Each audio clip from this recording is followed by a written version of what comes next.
My husband Tom and I bought the seaside motel in October. It was a simple 10-room standing along a cliff overlooking the Pacific. It came with an office and a narrow parking lot that tested your skills every time you pulled in. But it was our dream project, and we thought we could make it work. That New Year's Eve was our first holiday managing the place. We were fully booked by mostly families and couples escaping the crowded beach towns an hour south. By 11:30, things had pretty much settled down. Tom and I locked up the office and started walking back to our unit at the end of the building when we noticed the car. An old Honda Accord was parked at an angle near the cliff edge that I didn't recognize from any of the guest cars that had checked in. The engine was running, but the headlights were off. I squinted and could make out a silhouette hunched over the driver's seat. Tom might have felt the creeps too, because he too slowed down as we got closer. We were only a couple steps away when the engine shut off, and a man wearing tattered jeans and a dark hoodie got out. He looked like one of those long-haul truck guys who spent most of their life driving around, but he was extremely pale and thin and smiled shadily. He told us he was looking for a place to crash for the night and asked if we had any availability. I told him we didn't and gave him the name of a larger motel about 15 miles up the highway instead. He nodded, but instead of getting back in his car, he started asking about our guests. How many families did we have? Whether they had kids? The questions felt wrong and way too invasive, so Tom stepped forward, emphasized that the property was private, and told him if he wasn't a guest, he needed to leave. The man nodded again, mumbled something about figuring things out, got back in his car, and drove off. We watched him turn onto the highway heading north before we went to our room and tried shaking it off. Around 1:00 in the morning, the office phone rang. It was the couple in room 4. They said someone had been knocking on their door, asking if they needed help. When they looked through the peephole, nobody was there. Tom said we'd check it out. We were putting on our shoes when the phone rang again. This time, it was the family in room 7. Someone had tried their door handle. Their kids were awake and scared. We grabbed our phones and flashlights and went outside. The parking lot looked exactly how we left it. All the guest cars were still there in their spots. But tucked at the far end by the cliff was the same Honda Accord. The guy was back. I felt my heart pound in my chest as Tom aimed the flashlight toward the car and called out, but nobody answered, and the car seemed to be empty. We started moving along the building, checking between the parked cars and looking into the darker corners, where the overhead lights didn't quite reach. Suddenly, I felt a presence near the edge railing. I flashed the light towards it to find him standing near the edge with his back to us, still as a statue. His hoodie was pulled over, hiding most of his face, but he seemed to be looking down at the water. Tom yelled over at him, asking him what the hell he was doing back here. The guy turned around really slowly. His face looked different than before. It was empty, like nobody was home behind his eyes. Suddenly, he dropped, got straight down on his hands and knees, and started crawling toward us. I screamed. The flashlight fell from my hand as I bolted for the offense. My hands were shaking so bad I almost couldn't get the key in the lock. Tom was right behind me, yelling at me to hurry. I got the door open, and we scrambled inside. Tom slammed it shut and locked it just as the man reached the steps. He threw himself against the door so hard the whole frame shook. I called 911 while Tom braced himself against the door, making sure it remained closed. I could see him through the window.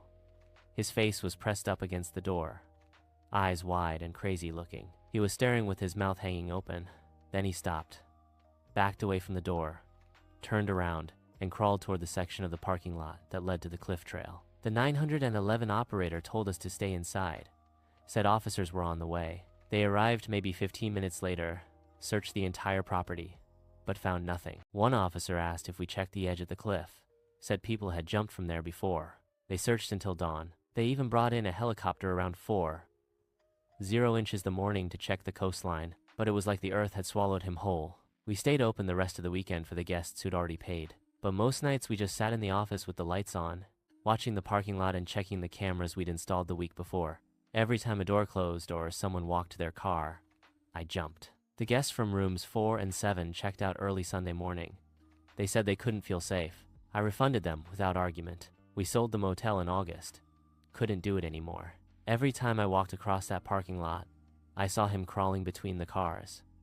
The police never followed up. I called a few times, but they said without a body or evidence of a crime, there wasn't anything to investigate. Said the man had probably just been on drugs or having some kind of breakdown, but I don't think that's what it was. I think he was looking for something or someone, and when we didn't give him what he wanted, he tried a different approach. But I still wonder if he ever came back. If the new owners ever saw that Honda Accord parked at an angle near the edge, I hope not, but I don't think we were the first, and I don't think we'll be the last. I've had a stalker for about 4 years. He was never aggressive or sent me proper threats. So, stubborn as I am, I did my best to ignore him and not give him the satisfaction of showing him any fear. To be honest, after a while, I wasn't scared anymore since he almost never came close to me. I know being stalked can affect people severely, even in a case like mine, and that's totally valid. But I guess I just got lucky and I was never really psychologically affected by it. His stalking behavior mostly just consisted of sending me letters and gifts such as photos of my own apartment building from the outside, things he dug out of my trash can and so on. I called the police many times, but they weren't able to or really tried to be honest catch or identify him. About 3 weeks ago, I discovered the German version of IMA and thought that people might want to know what it's like to have a stalker. Since I barely use any social media aside from Reddit and have no personally identifying information here, I didn't think he'd ever see it. One person even asked, "Does he know you're putting him on blast on Reddit?" And I answered, maybe it would make him angry. Maybe he'd be turned on? Don't know, don't care. Well, I know the real answer now. He did see it, and he did not like it. Like I said, he was never aggressive and never came close to me. The closest I know of was when he sent me a picture of myself unlocking my apartment door taken from the corner of the steps above. Sorry if that makes no sense. I just don't know how else to explain it. But I consider myself a pretty vigilant person, and I'm thinking that he might have a hidden camera there instead of being there to take the photo himself. I think I would have noticed him if he did. I don't know how he got the wind of the AMA, but he did. The next week was quiet. There were no letters and I didn't see him anywhere. Then he left me letters with printed out questions and answers from the AMA. He also left me a long hateful letter towards my boyfriend about an issue I had posted on the German version of MI. His letters were never hateful like that before, though he never seemed happy with my boyfriend. He wrote about how I should share the spotlight with him since I got so much attention thanks to him. Few days later, I got a gift. But this time he didn't leave it in my mailbox or in my car like he usually did. Now, this time he left it inside the apartment building right in front of my door. I didn't take it inside my apartment, but opened it outside. It was a pretty big box, which was also unusual, and it was taped shut. As I'm typing it out, I realized that it wasn't a good idea at all and could have ended badly for me. But luckily, he didn't send me a bomb or anything. He did, however, send me several zip ties, a roll of tape, the kind you use to tape off walls when painting, a TV remote with most buttons picked off, a pack of Band-Aids with a few used ones. Not actually, just made to look that way, according to the police, and a framed picture of me. I could tell the picture was taken a few days ago, and my boyfriend was next to me, but cut out of the photo. The frame was shattered, and the package was full of glass shards. Clearly more than just what could have fallen out of the frame, and they were also intentionally put inside the crumpled newspaper that was stuffed in there to keep it all in place. I called the police right away and gave it to them. They were more concerned this time. Finally, thanks and told me they'd sent patrol cars more frequently. He didn't show up or leave any letters, GS for about another week and a half, but 8 days ago it started again. I found letters in my mailbox where he wrote about how he wasted his time on me, and how I haven't been appreciating his effort. Also, how he was wrong about me being special. 5 days ago, I left my apartment in the morning and heard a crunch sound as I stepped on my doormat. He put broken glass under it in the night. I went off to work because I was in a hurry and I was just going to make my boyfriend call the police, but then I found my car had also been vandalized. The sides were scratched, the lights smashed, and the windshield had a phrase painted on it. "It's time soon" with my last name. I went back inside and called the cops myself. I found the same phrase on a note under the doormat. This time they really took me seriously, which might have been because I was just mad at this point, which I made very clear. If for some reason you're like me, and just too stubborn to be afraid of a stalk like mine, then all of this letters, gifts, photos, even the damn glass under my doormat is just really annoying and convenient. But my car is useless to me now, and that threat scared even me. I did, however, have a dash cam in my car and it caught everything.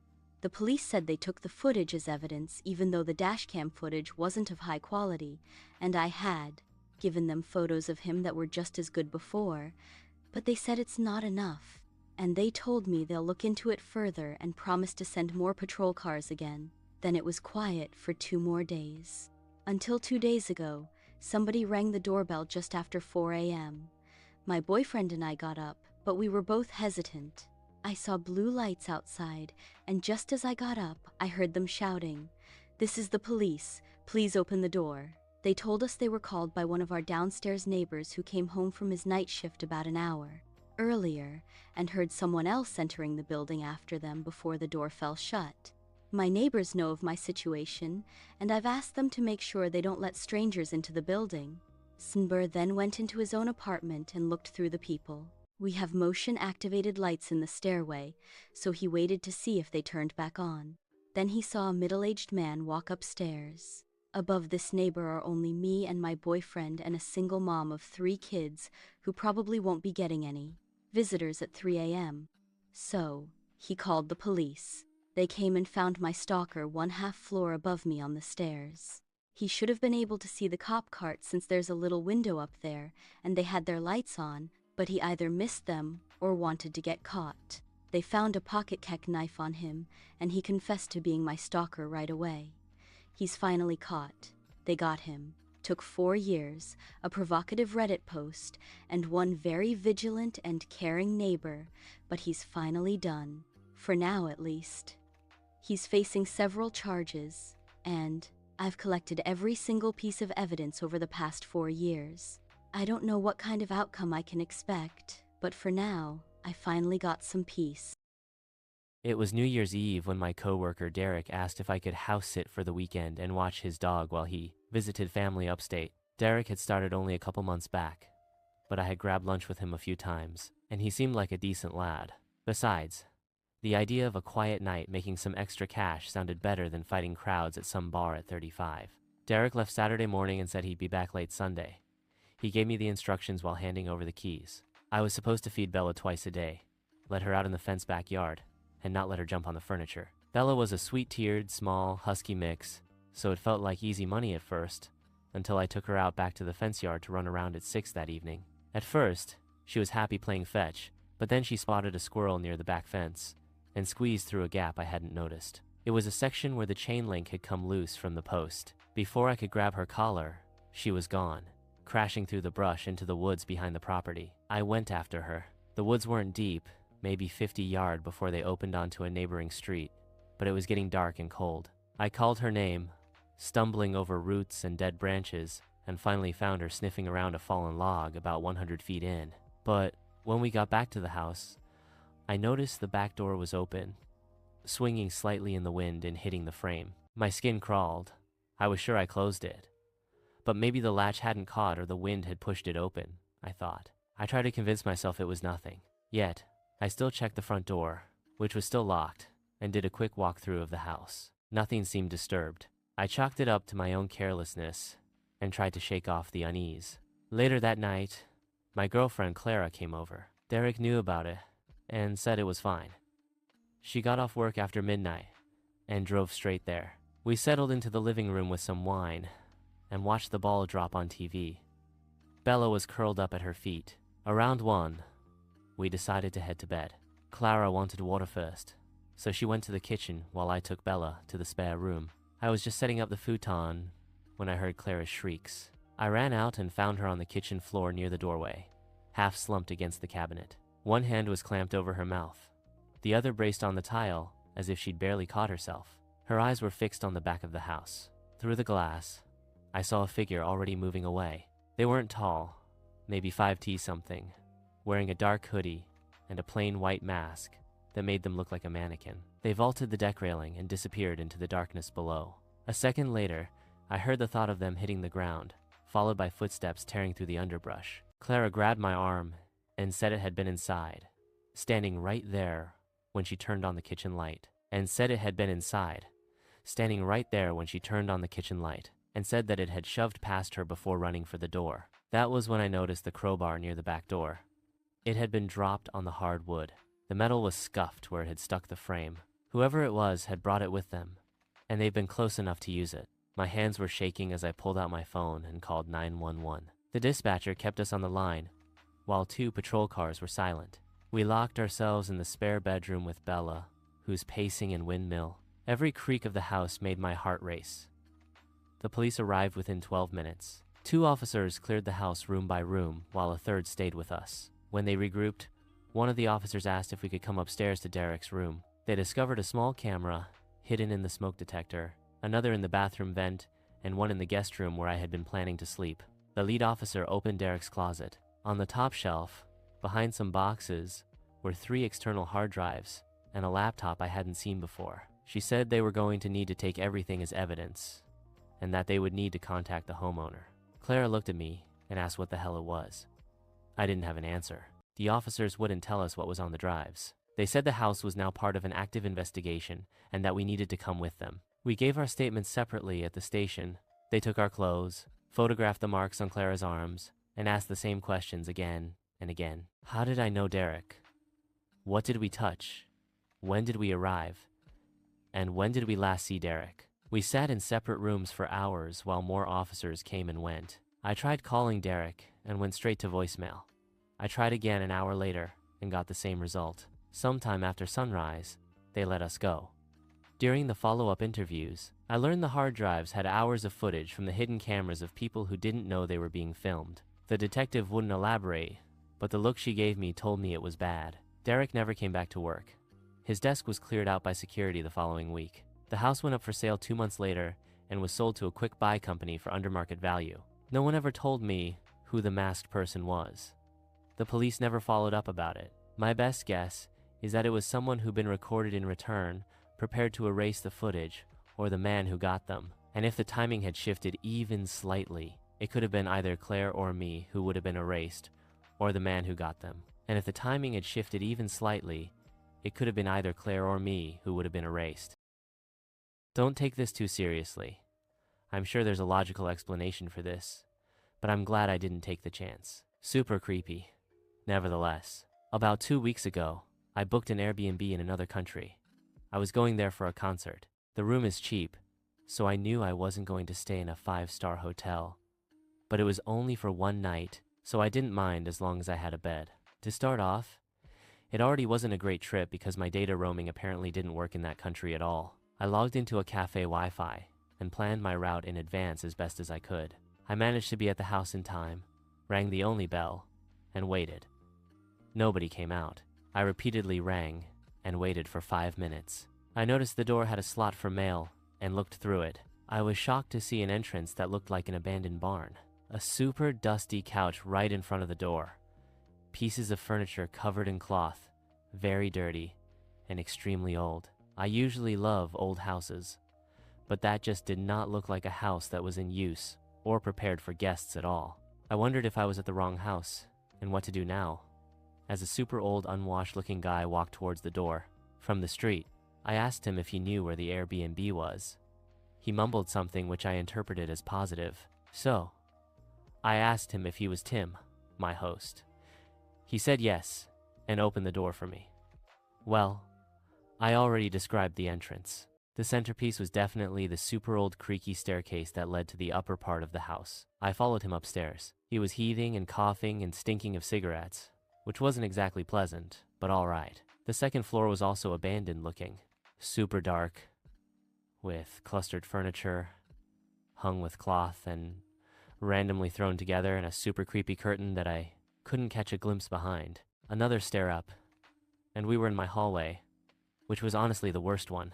Cracks in the walls, old rule of paintings, and the like. It seriously looked like the set of a horror movie.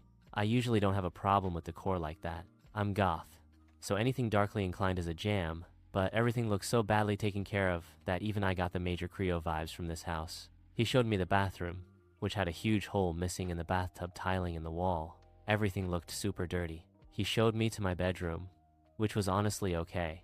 There were just a lot of creepy dolls on the shelves that threw me off, but the bed seemed fine.